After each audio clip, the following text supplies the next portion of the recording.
নামাজিওয়ালা বানায় দেন আল্লাহ, ছেলে সন্তান বলেছে আল্লাহ, যারা ছেলে সন্তান মা বাবার কথা শুনে না আল্লাহ, ছেলে সন্তান বলেছে আল্লাহ, মা বাবা উঠিওয়ালা বানায় দেন, মা বাবার কথা মতো যেন চলে আল্লাহ। প্রত্যেকটা সন্তানকে আপনি কবুল আল্লাহ।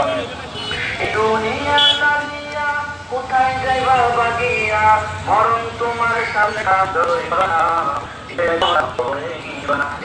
আল্লাহ, তার কেউ থাকিবে না, চিন্তা করে দেখো না কবরে কি যাইবা না। মাশাআল্লাহ মাশাআল্লাহ, সবাই কিন্তু মাহফিলের জন্য যে যা পারেন যে যা পারেন